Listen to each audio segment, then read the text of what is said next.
Yeah, in Houston, and no worries, 124-116. It's the Luka LeBron show. They combined for 70 points. Şengün was back. He did have the 27 and 10. But it's back-to-back wins for the Lakers down in Houston. And I did an interview yesterday. I was like, I'm scared of the Lakers. I can't believe I'm saying this, Lou, because there have been stretches this season where we're like, they're nothing to worry about. They're not going to get this together in time. And here we are. Not only are they going to be competitive, I think they're scaring some people now.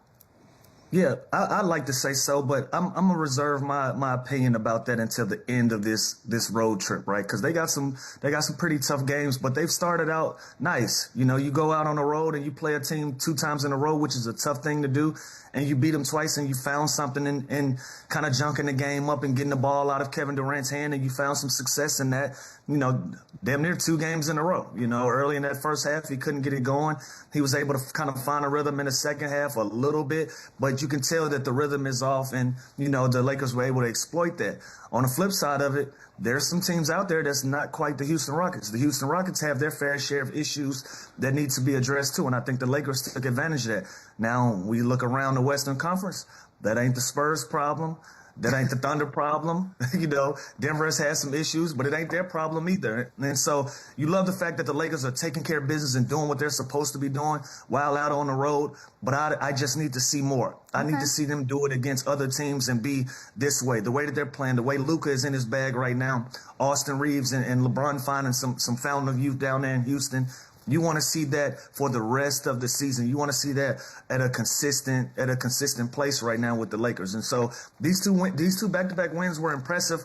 I'm not sure if I'm ready to say they can be conference finals competitive and go toe-to-toe with some of these other teams in the Western Conference right now that's ahead of them in the standings. But these were good back-to-back quality wins for them for sure. Yeah, I always think they'll be dangerous, right, just because of how they can score the basketball like they've done the last 2 days. And the heater that Luka is on, it really is. It's unbelievable what he's doing. And LeBron James last night, the efficiency at which he played at, and again, him being that second, third, fourth option sometimes.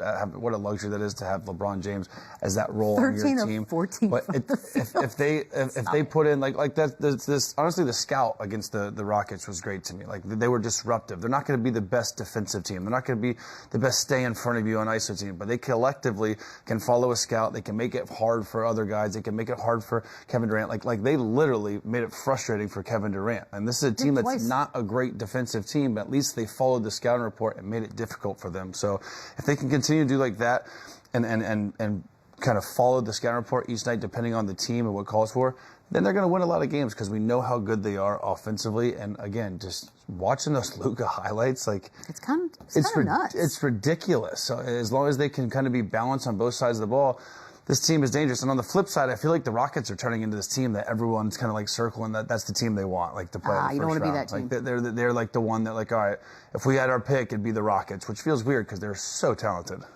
Yeah, it's just something's missing. A piece is missing. But like I would rather play them than the Timberwolves. I'd rather play them right now. The vibe is off. Something's off. Vibe is off. Vibe is off. Something's off. The Luka part of this whole thing is a few weeks ago we did our first team All-NBAs. Neither one of you had him on there. You want to switch that now or no? Well, if Cade's not in, then I would think he's a shoo-in. And by the way, I think he's probably moved up the MVP odds even as well. With the Lakers on the tear, 9-1 in the last 10 games. Third in MVP. Third I'm favorite. guessing behind SGA and Jokic. Oh, Wemby, sorry. Wait, behind Wemby and SGA. Wow. And we always talk about it. Our favorite thing to say is, what have you done for me lately, league? And we're fickle. He has done a lot for me lately, and it's the scoring. And again, he's leading the NBA in points per game. He's on this absolute heater right now where the Lakers now went from kind of a mediocre, we don't know what to expect team to now a winning team. It's looking like they're going to wrap up home court advantage in such a stacked Western Conference. Yeah, I think he's first team All-NBA, and I think he's really got a chance still to make some groundwork and possibly win MVP. I think they're scary. I think they're scary, Lou. Wide open. Yeah, I don't know if I'm ready to switch it out because still I don't feel like he's outplayed SGA, Cade, or JB at this point of the season. Whoa. And then once you start throwing the Wembys in there and you start throwing the Jokic's in there, it gets a little. I think he's right there. Like, don't get me wrong. And so if Cade is going to go out, he's obviously going to be a shoe-in. So I don't want to make it seem like it's this huge gap between him and the rest of the guys that's in this conversation. but I just think he hasn't had the impact and done the things that these other guys have done. So it just comes down simply to numbers to me, not the impact that he's had, not the way that he's played and the way that he's been able to put the Lakers back in the third seed. None of those things are just more important than it just being a simple number game. I don't think he's outplayed those guys as consistently as they've done over the season. It's crazy because obviously I know it's the Lakers, I know it's LeBron and Luka, and they get highly criticized, but they're 20 games over 500 in the 3 seed in the Western Conference. That is comfortably in the 3 seed. That is and the last time we had this conversation, they were 10 games over 500. Yeah, I'm telling you. So you're saying they're getting better. They are rolling right now. And again, I don't see any signs stopping too. We looked at their schedule before this little road trip too, and we were like, yeah, to get one of the games in Houston would be huge, but that would be the one we could possibly lose. They go and get both of them, dude. Against a really good team, kind of in the similar stratosphere as them. So again, they are improving, they are getting better, and they're starting to get stops on the defensive end, which makes them that much more dangerous. I wanna throw this question at you guys because it just came through on the chat, and it's a pretty interesting one to ponder. If you switched Luka and SGA on their respective teams, which one of those teams is now better? Oof. I mean, the Thunder have so many defending wings that could kind of cover what Luka doesn't do great. Okay. But I think also SGA is such a fit-in with any situation and team that he could also make the Lakers better, and he'd make them better defensively. It's a very good, I see you thinking out loud right now, getting through it. I mean, I think both the teams would be good. I think this Thunder would still obviously be a better basketball team than the Lakers if they just switch those out, but it's an interesting question. What about you? You agree, Lou? It's kind of a fun one to think about. I probably would agree with Chandler. Yeah, obviously it never happened, so I don't know why we putting our feet to the fire for that conversation. It's a parallel universe somewhere. Yeah, why'd you just do that to me? And I answered it. Because it's fun. Hypotheticals are with fun. Details, she got me, Lou. What is conversation without hypotheticals? You dangled it in front of me and I bit. I'm sorry, have you guys never been on a date? Dating is all about asking hypotheticals. Would you rather? Very few dates. Oh, God. You know what? Let's keep it moving. Very, very few. I hate both of you. Pretty much get to the point, Beans. This may not come as a shock to anyone, but Paul Pierce. What? He thinks that the Lakers are a first round out. Paul has been on a tear this week. I did too, last week. Well, yeah, but also LeBron still plays for the Lakers, so I think we know where this is going. That being said, they would play the Nuggets in a 3-6 matchup if things were starting today. I don't love that. So I heard the. What do you think? Well, I think the Nuggets are very good. I think the Nuggets are more of a 2-3 seed. I think they're they just haven't had consistency. They've been banged up with Aaron Gordon out, Peyton Watson out. They've dealt with a lot of stuff, but when they're whole, I think they're a top 3 team. So a 3-6 matchup, I would think it'd be the opposite. I think the Nuggets would be 3 and the Lakers would be 6. Okay. So I still would have to take the Nuggets in the series, but give me Lakers Minnesota or Lakers Houston. Okay, but now we're talking. Yeah, but it switches every day. Switch around. So if it's one of the others, maybe. I think they have I think they beat the Rockets. I think they have a chance with the Timberwolves, and I think they have no chance to beat the Nuggets. Okay, that's how we're looking at it. I think that's just a respect factor that Chandler is giving Denver. Right now, the way that the Lakers are playing, I see them getting out of the first round if that's their matchup. Denver got their fair share of issues. Chandler is saying if they get healthy. That's a huge if. They got to have everybody in position for them to be competitive against the Lakers right now, especially if Luka's going to go out and put up 40s, LeBron is going to put up 30s, and Austin Reeves is going to put up 30s, and we're going to consider LeBron James as the third best player on a team that's rolling right now that's 20 games over 500. So, look, we can say that Denver is a better team, this and that. From a legacy standpoint, from what we've known before today standpoint, yes, but if the playoffs start today, I like the Lakers in the first round against Denver. Like 2 weeks ago, we would not have been saying this. The changes by the day. It's the beauty of what's going on right now. That's how the big wigs are looking at it. I don't hate San Antonio plus 340. Obviously, Oklahoma City is Oklahoma City, but I like those odds if I'm getting. Getting risky? Yeah, and I don't know what my thing is with Denver today, but I like Denver plus 600 and San Antonio plus 340. Would you put $1 on the Lakers at plus 2,500? Give me the field. We're not doing this again. We're not. I can't. I got so many messages about that yesterday. We can't repeat it ever. Were we right or wrong? What did the message say? You were wrong. I'll tell you right now. I don't care whether you were wrong. I'm not going to lie, Lou. People were like, why didn't y'all get it? I didn't get it. But I kept fighting the good fight. Don't worry, I'll never back down, ever. LeBron put on, look, if you paid for a ticket last night in Houston, you got a LeBron show, which in 2026 is insane to say out loud. He's got to be on the good peptides, right? Like, this is the longest a dude's been this good in his respective I think he's got to be on, oh my dear. Stop it. Stop it. It's just What is ridiculous. he I don't know doing? what. Was this all last night? This is all last night. I got He caught up didn't miss watching. a shot I in the got first caught half. up watching Miami of Ohio. Meanwhile, this is going on. Yeah, this happened. This happened. Idiot. Yeah, that's crazy. And I don't know why it keeps surprising me and amazes me because we see it consistently. And again, I hate to bring up his age all the time, but it's really unbelievable what he's doing. And look at his stat line: 34 minutes, 30 points, 13 of 14 from the field. He didn't miss a shot in the first half, not one. What in the world is this guy on? I don't know, but I want to know, and I wish he would tell us. It's ridiculous. Lou. I wish he'd tell us exactly what he's on, so we could all be doing it. What, like, I love shocking. it. I love it. Like Chandler said, we hate to keep bringing up his age, but you have to, because this is incredible, and it's something that, we've rarely seen. We've probably seen this once in our lifetimes before this, and MJ playing in a Wizards uniform. Other than that, it was old guys in black and white that we didn't really know what was going on that had this type of impact at this age. But nothing short of incredible. It's not like he's out there being a charity case and people are taking it easy on him. Like, he's playing really good basketball, really good competitive basketball, and that team needs it. They need him to be really good for them to be successful. And him playing these games and everything like that, that's one of the many reasons that the Lakers have turned around the narrative and the course of where this season is going to go for them. LeBron has been a big part of that. They were even trying to create the narrative that they were better without him. Now, these last 10 days, can we still make that argument?